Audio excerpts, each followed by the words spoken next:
안녕하세요. 곰돌이 김원열입니다. 반갑습니다. 이 시간에는 교수의 그 사회적 실천, 곰돌이 김원열이 어떤 식으로 사회적 실천을 해왔는지 학술단체 협의회를 중심으로 이야기하고자 합니다.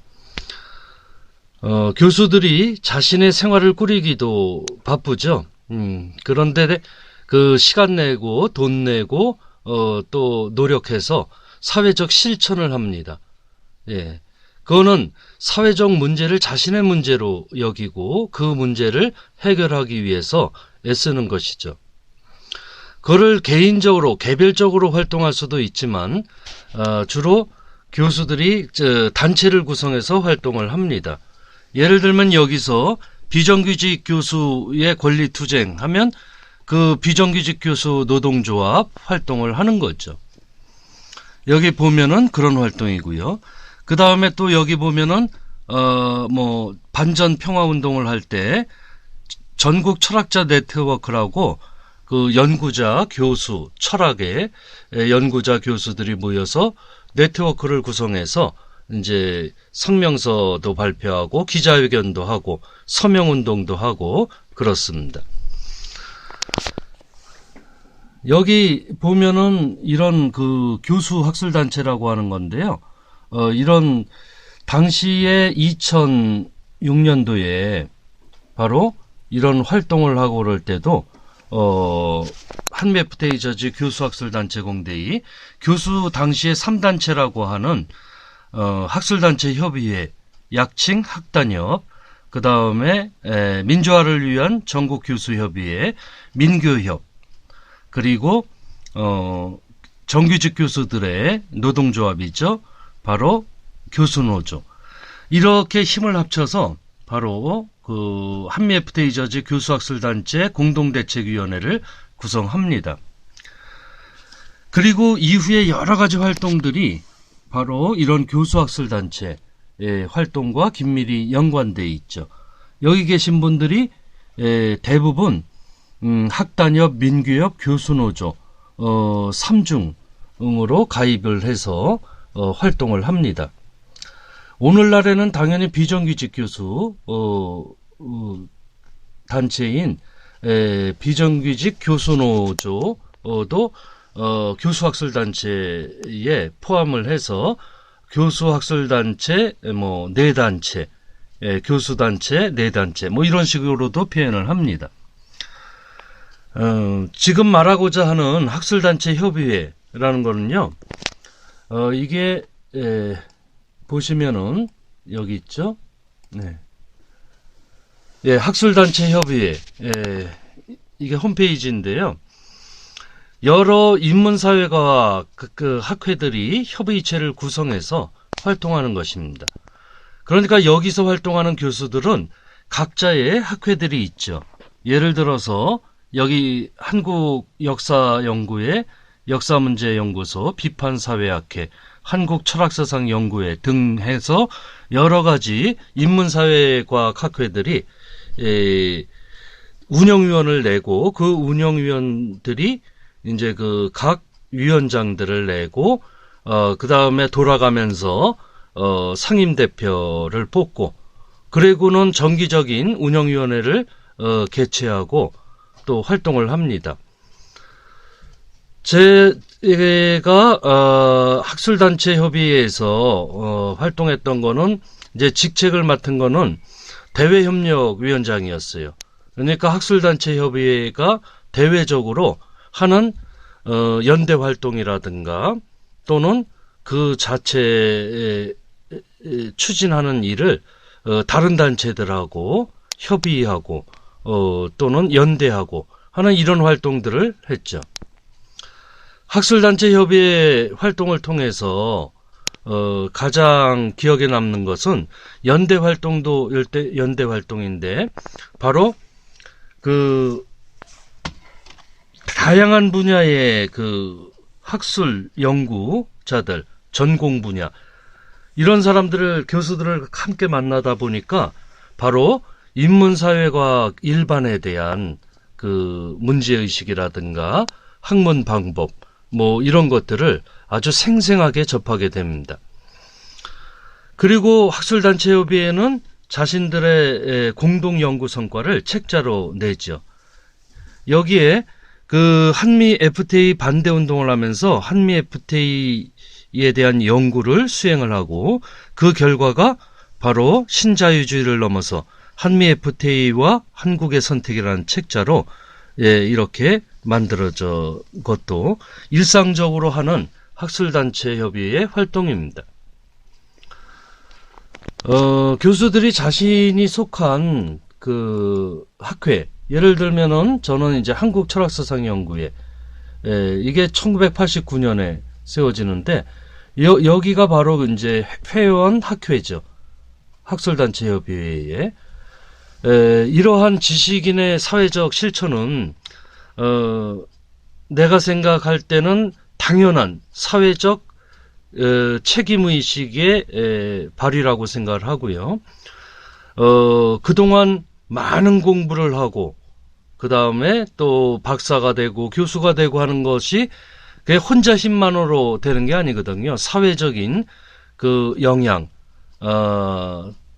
또 그 도움으로 이렇게 공부할 수 있었기 때문에 자신의 지식을 나누고 또 사회적 문제를 자신의 문제로 생각하고 부당한 권력을 비판하고 그리고 대안을 모색하며 또 제시하는 그런 역할은 매우 소중한 활동이라고 생각을 합니다.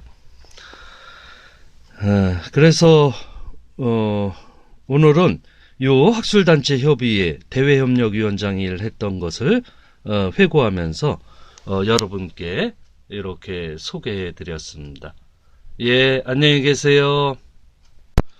안녕하세요. 곰돌이 김원열입니다. 반갑습니다. 그동안 연구에 관한 이야기를 많이 했는데요. 강의에 관한 이야기를 하고자 합니다. 과거로 떠나는 시간여행인데요. 대학 강의부터 얘기를 하죠. 대학 강의도 실공간에서 하는 대학 강의와 사이버 강의하는 두 가지로 나눠서 얘기할 텐데요. 그동안 뭐 여러 대학에 강의를 했죠. 예를 들어서 성균관대, 그리고 뭐 한국기술교육대, 호서대, 최근까지 홍익대, 뭐 해서 여러 대학 강의를 했는데, 제 강의의 기본적인 이제 특징은 그것이 교양이든 전공이든, 뭐 전공이야 숫자가 적으니까, 뭐 당연히, 학생들이 이제 뭐 강의에 집중을 하죠. 교양의 경우는 많은 학생들이 있고 그러는데, 제 교양 철학 강의는 학생들이 집중을 합니다. 그리고 집중을 안 하면 제가 강의를 하질 않아요.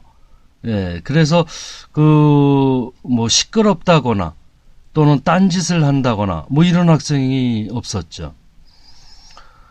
그리고 대체로 철학적인 강의, 철학 강의이기 때문에 학생들이 발표 및 토론을 할 수 있게끔 유도하는 경우가 많고, 교양 중에서도 일부는 그런 식으로 하죠.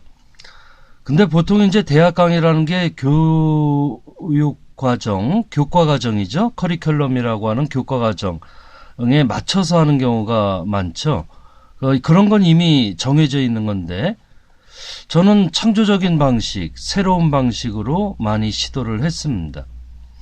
그래서 가능하면 꼭 알아야 될 내용은 강의를 하지만 바로 발표 및 토론을 중시한 거죠. 원래 철학이라는 것이 그렇게 대화와 토론을 통해서 스스로 알아나가고 깨우치고 하는 과정이 굉장히 중요한데요. 그렇게 생각을 해서 학생들이 스스로 생각하고 또 발표하고 또 다른 사람의 의견을 경청하고 하는 그 토론식 수업을 많이 했습니다. 그 다음에 특징이 이 교과목 자체를 개발하기도 합니다.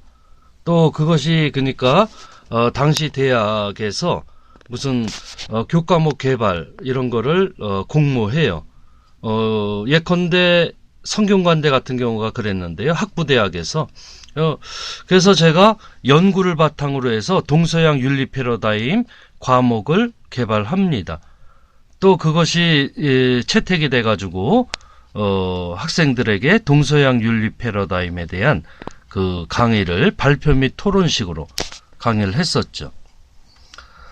뭐 성적 같은 경우는 뭐 지나치게 그 짜거나 또는 지나치게 후하다거나 뭐 이런 건 없죠. 요즘에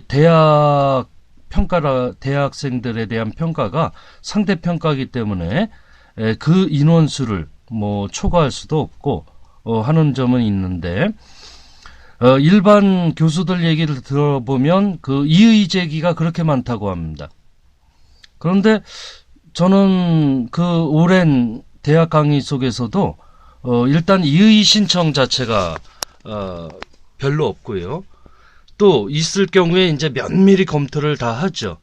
그래서 지금까지 한 번도 성적을 수정해 본 적이 없습니다. 왜냐하면 성적 부여를 할 때 그게 그 명확한 근거를 갖고 하기 때문에 그거를 수정할 일이 없게 되는 거죠. 개인적 사정이야 학생들 사정이야 안타까운 것도 많고 하더라도 이제 기본적인 평가 원칙이라든가 이런 것들을 상당히 준수를 했습니다. 그래서 상당히 자유로운 분위기에서 학생들과 예를 들면 야외 수업도 하고 이러는데 기본적인 특징은요. 제가 지닌 사회적 실천과 그 문제의식 이거를 철학 강의 속에서 끊임없이 반영을 한다는 점입니다. 이제 그것 자체가 문제가 돼서 뭐 잘리는 경우도 있고 한데 그게 처음에는 충격이 큰데 몇 번 경험을 해보니까 그건 뭐 일도 아니더라고요. 그렇다고 내 사회적 실천과 강의를 별도로 하기에는 그 소중한 시간을 낭비할 수가 없는 거죠. 그리고 대체로 대학 강의는 제가 구해서 한 것이 아니라 대부분은 요청이나 부탁 뭐 이런 걸로 하게 돼 가지고요. 일정 정도 하고 또 사회적 실천의 시간이 겹친다거나 이런 문제가 있겠다 싶으면 다른 분한테 넘기고 이렇게 했었죠. 하여튼 대학 강의에 대한 이 실공간에서 이루어지는 대학 강의에 대해서 짧게 회고했습니다. 안녕히 계세요. 안녕하세요. 곰돌이 김원열입니다. 이번에는 대학 강의 중에서 사이버 강의에 대해서 이야기하고자 합니다. 이렇게 돌아보면 한양사이버대 교수가 최초로 사이버 강의를 하는 아주 좋은 기회였죠. 강좌 자체가 사이버 강의로 이루어져 있고 그래서 무엇보다도 특히나 이제 교양학부가 제가 전임 교수가 되면서부터 교양학부 구성을 해서 이제 철학, 역사, 문학을 중심으로 해가지고 교과목을 개발을 합니다. 일반 대학 같은 경우는 제가 성균관대 교과목 개발한 동서양 윤리 패러다임 그게 유일한 경험이었는데 이 사이버대에 있다 보니까 바로 그 교과 과정 중에 교과목을 어떤 식으로 제목서부터 내용, 교과목의 내용, 그 다음에 강의 방식, 뭐 이런 것들을 제가 다 정해서 강의를 하게 되죠. 그러니까 최첨단 기기를 활용해서 촬영을 하고 그리고 그것이 이제 그 교과목 운영으로 이루어집니다. 모든 강의가 그렇듯이 강의를 듣는 학생들 대상의 특성에 맞춰서 해야 되죠. 그 과정에서 제가 개발했던 게 뭐 주체적인 삶의 자유라든가 동북아시아 사상의 향기 뭐 등등 여러 가지 교과목을 개발을 했습니다. 그리고 강의를 촬영을 하고 그거를 그 교과를 운영하고 이랬었죠. 그래서 개발서부터 운영 뭐 이런 과정이 2007년부터 2011년까지 5년간 이루어집니다. 그 속에서도 한양사이버대 같은 경우에 이제 여러 가지 연구 활동이 역시 중심이었죠. 그래도 강의를 여러 과목을 개발을 했는데 그것이 아주 좋은 경험이고 사실 유튜브에서 이렇게 하는 강의도 바로 한양사이버대 그 경험이 크다고 할 수 있고요. 홍익대에서 한 사이버 강좌 한국 문화의 전통과 현대죠. 예, 그 과목 같은 경우도 바로 한양사이버대 그 경험이 큰 도움이 됐습니다. 한양사이버대는 매우 그 다양한 학생들이 그 등록을 해서 수강을 하고 있죠. 그러니까 학력도 다양하고요. 예를 들면 대학원 졸업한 사람도 특정 분야를 이렇게 그 접할 수 있으니까 그 사이버대로 또 대학을 다시 들어오고 뭐 이런 경우도 있더라고요. 물론 고등학교 이제 졸업하고 사이버대에 오는 경우도 있는데 교양학부 교수로 있으면서 저는 책임이 별로 없는데 다른 학과 선생님들 교수들은 좀 고생이 많더라고요. 왜냐면은 그 학생들이 느느냐 주느냐에 따라서 학과의 존폐 여부가 달려있고 그랬어가지고 그게 옆에서 보기에 좀 안타까웠습니다. 쉽게 얘기하면 그 자본주의적 논리가 가장 최첨단으로 적용되는 것이 사이버대라고 할 수가 있죠.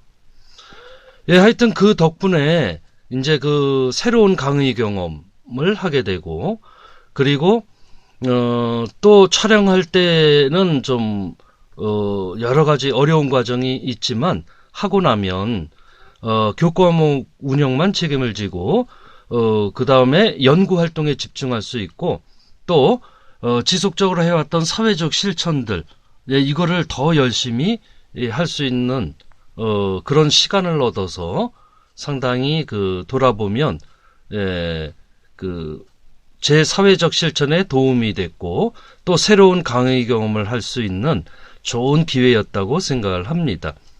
그래서 여러분들하고 이런 유튜브에서 또 만나는 그런 계기도 된 것입니다. 예, 여기까지 이야기하죠. 안녕히 계세요. 안녕하세요. 곰돌이 김원렬입니다. 반갑습니다. 박사학위 전후 주로 학계에서 연구하고 또 대학에서 강의하고 있었는데요. 저한테는 새로운 세계 시민 강좌를 맡게 됩니다.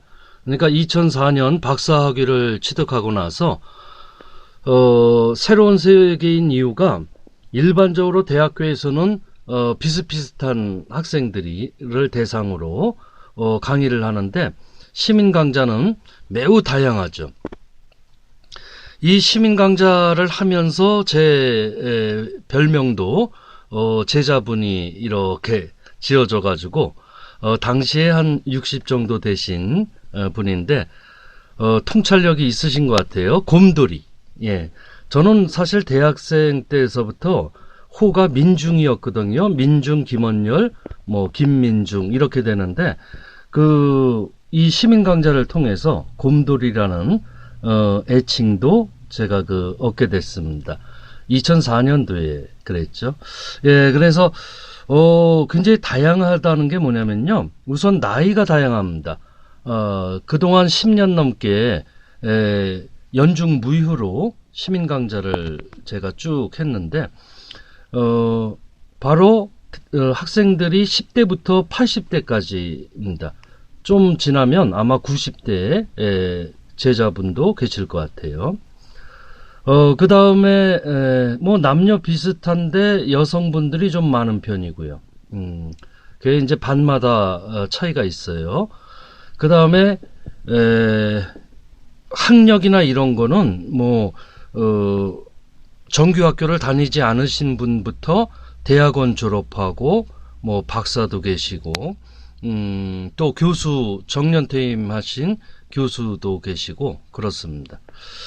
예, 그래서 그런 다양한 분들이 계셔서 시민 강좌가 쉽지 않을 텐데, 우리 인문학 고전이라고 하는 것이 대체로 그동안 해왔던 수많은 고전들을 보면 그 사서 오경이나 제자백과서들, 예를 들어서 묵가, 법가, 도가, 이런 류의 그 제자백과서들을 쭉 이렇게 살펴보고 완독하거나 또는 부분적으로 살펴봤습니다. 그리고 여기 보시면 공부만 하는 게 아니라 여길 보시면은 2004년도에 송년회 하는 모습, 또 눈꽃 산행, 뭐 공연을 같이 본다거나 국악 공연도 보고, 그 다음에 특강하는 모습들, 뭐 이런 게 쭉 있죠. 그리고 가능하면 제가 바빠서 자주 못 갔는데, 뭐 소풍이라든가 산행, 그리고 특히 역사문화답사, 이런 것들을 갑니다. 그 사람들이 이 성균관 역사문화답사, 제가 명륜당 동제서재에서 기숙하고 그랬어가지고, 특히나 이 설명이 학생들이 처음 듣는 내용들이 많았죠. 여러 차례 했는데 반응이 좋았습니다. 그 다음에 사직단, 지난번에는 사직단과 황학정, 뭐 당군성전 이렇게 둘러봤죠. 자, 여러분 이 시민 강좌가 저한테 새로운 세계였듯이 시민들도 저를 통해서 아마 새로운 것을 접하셨을 거고, 이렇게 교학상장식으로 상당히 의미 있는 시민 강좌가, 즐겁고 의미 있는 시민 강좌가 지금도 계속 진행됩니다. 그래서 여러분들 다음 카페 우리 고전 다시 읽기를 보시면 여기에 공지사항에 현재 진행 중인 강좌들이 있습니다. 우리 인문학 고전이 굉장히 범위가 넓은데, 그것들을 하나하나 읽으면서 또 이야기를 하고, 지금 이 시대를 살면서 어떻게 인문학적으로 생각하고 또 인간답게 의미 있게 살 것이냐, 이거를 주로 다루고 있습니다. 여러분들 관심 있는 분들은 다음 카페 우리 고전 다시 읽기 참조하시고요. 이렇게 시민 강좌에 대한 회고와 소개를 간략히 마치겠습니다. 안녕하세요. 곰돌이 김원렬입니다. 반갑습니다. 시민 강좌, 새로운 강의 세계 시민 강좌를 다뤘는데요. 정기적인 시민 강좌 외에도 여러 가지 특별 강의나 특별 강연, 특강들이 있죠. 그거를 하나하나 하다 보면 너무 많은 내용이 있어서 축약해서 국내외 특강에 대해서 말씀을 드리죠. 예, 일단 국내에서는 무슨 시민사회 단체나 또는 노동조합, 그리고 공기관, 이런 데서 특강 요청이 옵니다. 그러면은 이제 그 특강을 그 기관에서 또는 단체에서 원하는 게 있겠지만, 그것만으로 그치는 것이 아니라 이제 철학의 외연과 현실적인 문제들, 그리고 사회적 실천 과정에서 성찰했던 것, 뭐 이런 것들을 포함해서 특강을 하죠. 그래서 다양한 그런 특강도 있고, 또는 무료 특강도 있습니다. 학생들을 대상으로 한 특강도 있고, 일반 시민들을 대상으로 한 특강도 있죠. 뭐 주제나 이런 거는 제각기인데, 예를 들면은 고등학생을 대상으로 했던 뭐 무과철학 특강이라든가 또는 무슨 노동조합에서 노동철학에 관한 특강을 한다거나 그런 적이 있죠. 그리고 이제 그 해외에는 요 책과 관련이 있는데요. 중국 철학의 인간개념 연구라는 이 논문이 상당히, 그러니까 두 가지가 있었다고 그때 말씀드렸죠. 하나는, 출판사 요청에 의해서 맨 처음 출판한, 중국 철학의 인간개념 연구. 예. 그 다음에, 지금 화면에 보이는 여기 중국 철학의 인간개념 연구 증보판. 한 번은 국제학술대회에서 서안에서 바로 당시 대학 교수들하고 박사 과정생들 앞에서 특강을 했었습니다. 궁금해하는 게 중국 사회의 문제점에 대해서 강연 내용 중 그것에 이제 궁금해하더라고요. 상당히 학자기도 하지만은 중국의 그 중요한 역할을 맡는 사람들인데, 그때 당시에 이제 농민 문제, 농민공 문제, 뭐 이런 문제를 얘기를 했죠. 그러니까 강연하고 이제 질의 응답 하는 이런 식의 어떤 강연이었고요. 그 다음에 또 한 번은 중국에 진출해 있는 기업 또는 단체 이런 데서 이제 요청을 해서 그래서 이 중국 철학의 인간 개념 중 중국 사회를 이해하는데 이제 도움되는 그런 특강을 했습니다. 해외 특강의 특징은 아무래도 여러 가지 강의료나 이런 게 굉장히 세죠. 그리고 뭐 숙식이 제공된다거나 뭐 이런 식인데, 국내는 뭐 기본적인 강의, 유료 강의도 있고 특강도 있고 또 무료 특강도 있습니다. 이제 그런 활동들 하나하나가 사실 이야기할 거리는 많겠지만 일단 요 정도로 하고 그러니까 특별 강의나 특별 강연 요 부분은 여기까지 마치겠습니다. 예, 안녕히 계세요.